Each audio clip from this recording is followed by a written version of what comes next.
గత 3 సంవత్సరాల కిందట తాగునీరు లేదు. అదేవిధంగా 10 లక్షల గవర్నమెంట్ శాంక్షన్ చేస్తే ఏటువారిపాలెం నుంచి పైప్ లైన్ ద్వారా ఆ వాటర్తో ఇప్పుడు సంతోషంగా తాగలుగుతున్నారు గ్రామం అంతా. అదే ఈ సమ్మర్ టైంలో ఆ వాటర్ కొంచెం కొత్తగా ఉంటుందంటే మరి లారీ ద్వారా ట్యాంకర్ల ద్వారా వాటర్ రావడం జరుగుతుంది. ప్రజలు ఇబ్బంది లేకుండా, ప్రజలు బయటికి వెళ్ళకోకుండా ఎంతో కొంత సుఖ సంతోషాలతో ఉండగలుగుతున్నాం. అదేవిధంగా మరి ఆ రోజు రూ.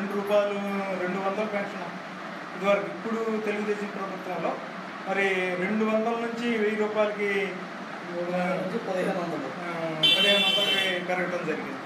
అందుకని ఎంత ఈ తెలుగుదేశం ప్రభుత్వంలో ప్రతి వర్గానికి హ్యాపీ. 2 ఆర్డబ్ల్యూఎస్ వారి సహకారంతో 2 చెరువులు బాగా చేయించుకోవడం జరిగింది. నీరు చెట్టు కింద చెరువులో ఇప్పటికీ నీళ్ళని పొలాలకు వెళ్ళి బరిగొడ్లు కానీ, గేదెలు కానీ, గొర్రెలు కానీ మొత్తం సక్రమంగా వాటిని ఉపయోగించుకుంటున్నారు.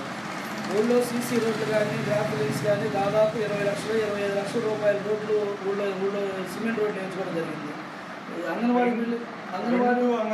అంగన్వాడీ బిల్డింగ్లు పెట్టుకొని పిల్లలు చక్కగా వాళ్ళు కూర్చుంటున్నారు. అంతకుముందు చెట్ల కింద ఏదో కమ్యూనిటీ హాల్స్ దగ్గర ఉండేవాళ్ళు.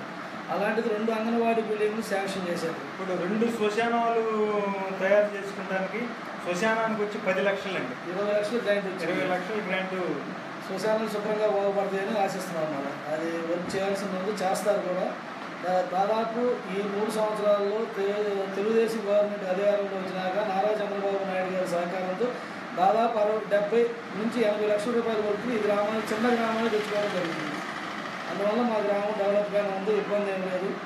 చాలా మా ఎమ్మెల్సీ గారు అన్న సతీష్ గారి సౌజన్యంతో అన్ని గ్రామాలకి ఇట్లాగే ఈ గ్రామంతో పాటు అన్ని గ్రామాలకు కూడా సక్రమంగా నిధులు ఇచ్చి బాగా నియోజకవర్గాన్ని అభివృద్ధి పథకంలో నడిపిస్తూ ఉన్నారు.